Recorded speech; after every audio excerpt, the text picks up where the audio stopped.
बिस्मिल्लाहिर्रहमानिर्रहीम। अस्सलाम वालेकुम प्यारे बच्चों, कैसे हैं आप? यकीनन ठीक होंगे, तंदुरुस्त होंगे।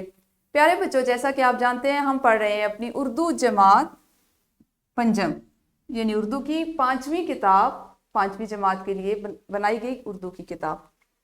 इसमें हम पढ़ रहे हैं नात, और ये हमारी दरसी किताब में इसका दूसरा नंबर है, ये दूसरे नंबर पर मौजूद है। ये एक नज़्म है और आज हम इसको इंशाल्लाह चौथे हिस्से में मुकम्मल करेंगे। सबक नंबर 2.4, यानी दूसरे सबक को चौथे हिस्से में या चौथी क्लास में पढ़ने जा रहे हैं। आपके आज के सबक में शामिल हासिलाते ताल्लुम कुछ इस तरह से हैं। हाफजे में मौजूद नज़्म और अशार लय और आहंग से सुना सकें।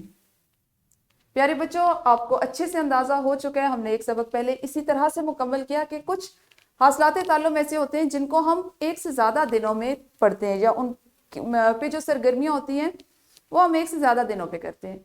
उसकी वजह ये होती है, जैसे मैंने आपको पहले भी बताया, कि हमारा सबक, उसका मतन या उससे मुल्हिका जो सरगर्मियाँ होती हैं वो इतनी ज़्यादा होती हैं, या वो इस तरह की होती हैं कि वो ज़्यादा टाइम लेती हैं, उनको ज़्यादा वक्त दरकार होता है। तो इसलिए हम उन हासिलाते ताल्लुम को ज़्यादा अपने सबक में शामिल करते हैं। किसी नज़्म, कहानी, वाक़यात, ऐलानात और हिदायत सुनकर ख़ास ख़ास निकात बयान कर सकें।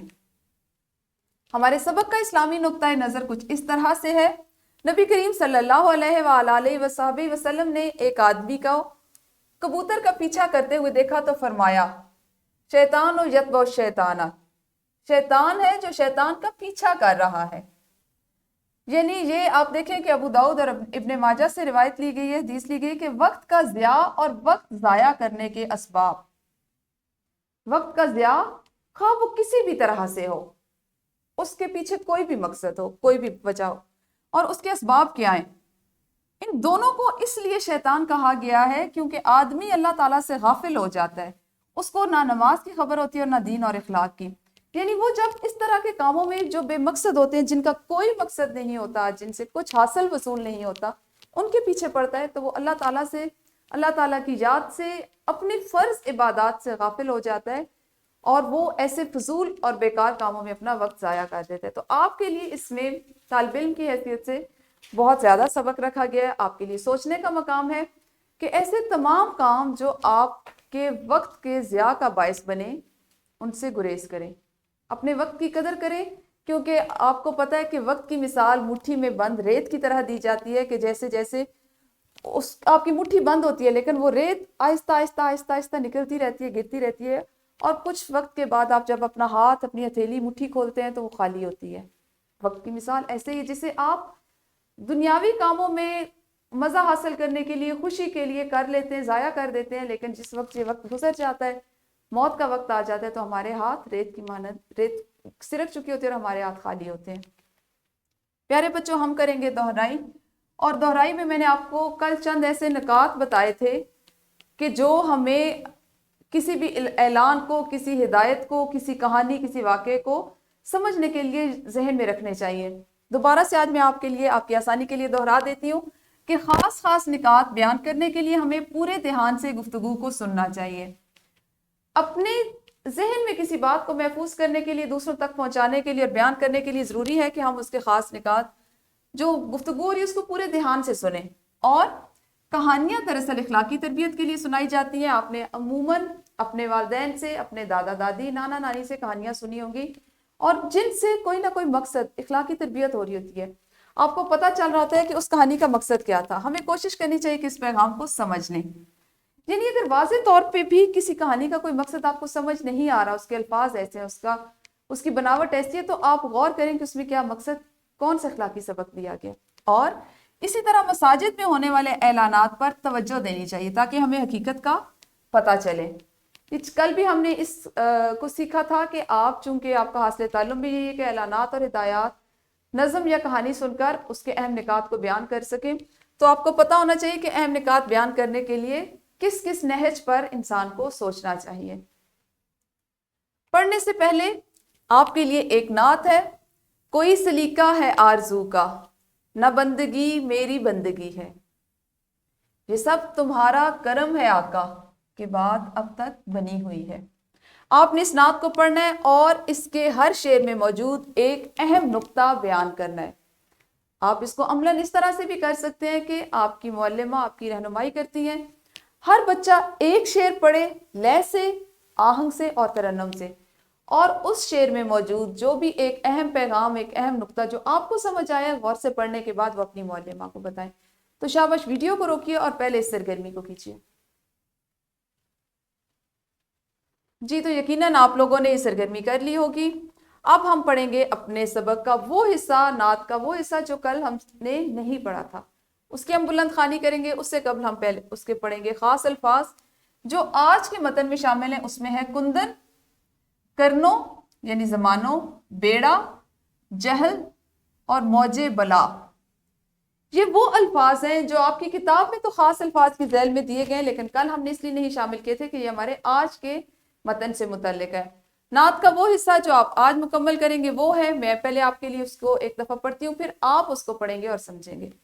اتر کر ہرا سے سوئے قوم آیا، اتر کر ہرا سے سوئے قوم آیا، اور ایک نسخہ کیمیا ساتھ لایا، مسے خام کو جس نے کندن بنایا، کھرا اور کھوٹا الگ کر دکھایا، عرب جس پہ کرنوں سے تھا جہل چھایا، بدل دی بس ایک آن میں اس کی کایا، رہا ڈر نہ بیڑے کو موجے بلا کا، ادھر سے ادھر پھر گیا رخ ہوا کا۔ پیارے بچوں، مختصراً اگر میں آپ کو بتاؤں تو نعت کے یہ جو اشعار ہیں جو آپ کو دیے گئے ہیں، یا یہ جو بند آپ کو دیا گیا ہے، اس میں آپ صلی اللہ علیہ وآلہ وسلم کے عبادت کی اس جگہ کا ذکر کیا گیا، غار حرا کا، جہاں آپ مسلسل عبادت کرتے تھے، جہاں پر حضرت جبرائیل علیہ السلام آپ صلی اللہ علیہ وآلہ وسلم کے پاس پہلی وحی لے کر آئے، اور اس کے بعد آپ نے وہاں سے آ کر اپنے یعنی غار حرا سے آپ اپنی قوم کے پاس آئے، اپنے قبیلے کے لوگوں کے پاس آئے اور انہیں اللہ کا پیغام سنانا شروع کیا۔ نسخہ کیمیا سے یہ مراد ہوتی ہے، کیمیا ہوتا ہے مختلف مرکبات کو، مختلف کیمیائی چیزوں کو ایک جگہ پر ملا کر ان سے کوئی خاص چیز بنانا۔ تو آپ صلی اللہ علیہ وآلہ وسلم نے لوگوں کو اللہ تعالیٰ کا پیغام، جس میں فرائض، عبادات کرنے کے کام، روکنے کے کام شامل تھے، ان کو ملا کر بتانا شروع کیا، اور اس سے کیا ہوا کہ مسے خام یعنی وہ چیز جو بالکل خام مال ہے، جس کا کوئی وجود نہیں، جس کی کوئی پہچان نہیں، اس کو وہ تعلیمات دی، قرآن پاک کی تعلیمات، اللہ کا پیغام، اپنی سنت دی، کہ وہ لوگ جن کی دنیا میں کوئی پہچان نہیں تھی وہ کندن بن گئے۔ یعنی کندن سب سے قیمتی دھات کو کہا جاتا ہے جو سونے کی مانند ہوتی ہے، یعنی سونا آپ اس کو کہہ سکتے ہیں۔ وہ لوگ جو بالکل ایک پتھر کی مانند، یا آپ کہہ لیں کوئلے کی مانند تھے، جب ان کو مختلف کیمیائی، یعنی یہاں پہ اب کیمیائی مادوں سے مراد ہمارے پاس قرآن و سنت ہے، کہ وہ تعلیمات جو قرآن پاک میں موجود ہے اور جو نبی اکرم صلی اللہ علیہ وآلہ وسلم کے آیات پاک سے ہمیں ملتی ہیں، ان پر عمل کرنے سے وہ انسان جو ہیں، وہ جنہوں نے اس کو مانا، جنہوں نے اس پہ عمل کیا، وہ ایک پتھر، ایک کوئلے سے ایک وہ کندن بن گئے۔ اور کھرا اور کھوٹا الگ، یہاں پہ یہ دونوں متضاد میں استعمال ہوئے، یعنی وہ لوگ جو دل سے چاہتے تھے کہ اللہ تعالیٰ کے پیغام کو سنیں اور مانیں، اور ان کی زندگیاں یہاں بھی بدل گئیں اور آخرت میں بھی۔ اور وہ لوگ جو منافق تھے، جو بظاہر تو کہتے تھے کہ ہم نے آپ صلی اللہ علیہ وآلہ وسلم کی باتوں کو سنا، ان پہ غور کیا، ان پہ یقین کیا، ان پہ ایمان لائے، لیکن حقیقتاً دل ان کے اس بات پر نہیں آئے تھے۔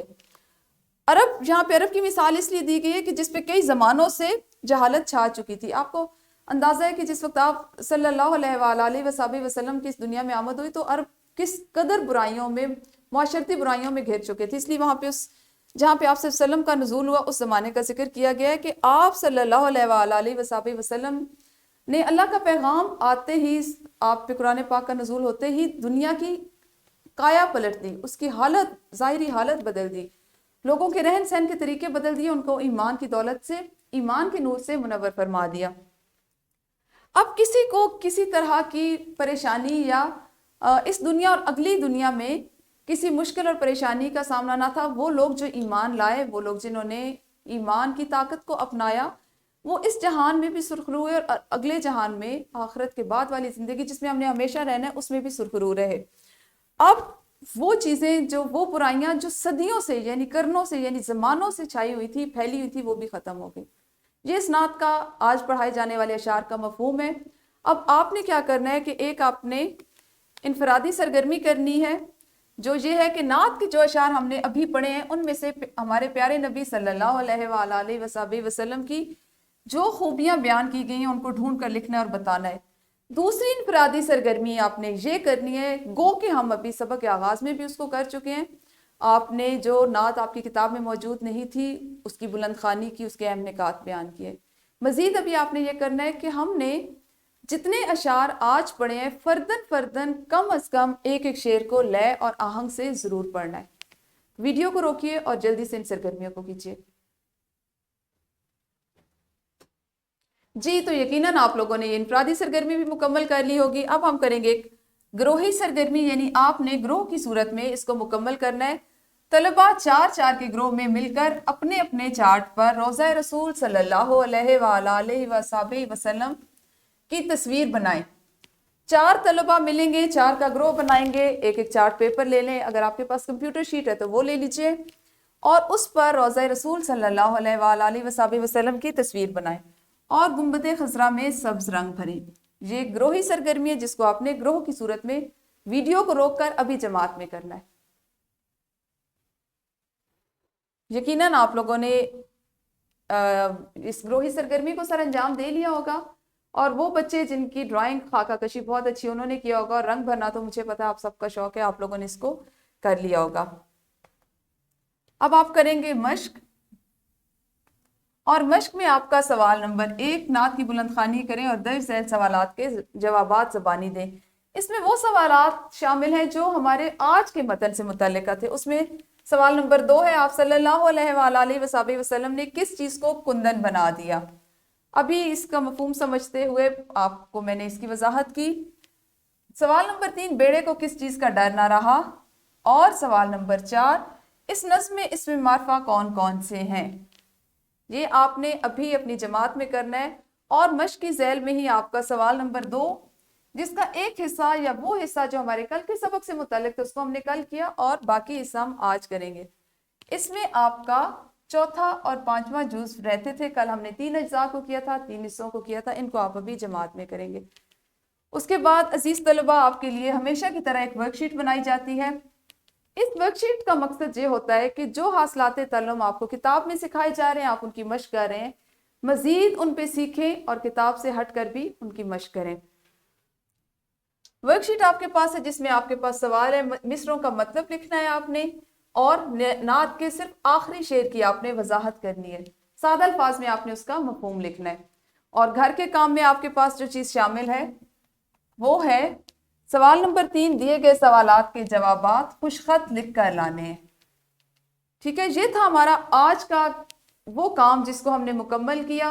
नात की पढ़ाई मुकम्मल की, उसको समझा, मश्क में बच जाने वाले जो उसके मुतल्लिका सवालात थे उनको किया और एक वर्कशीट की।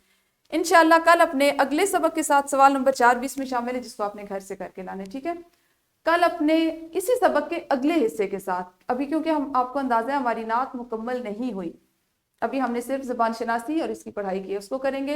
उस वक्त तक अपना ख्याल रखिए। अल्लाह हाफिज़, शुक्रिया।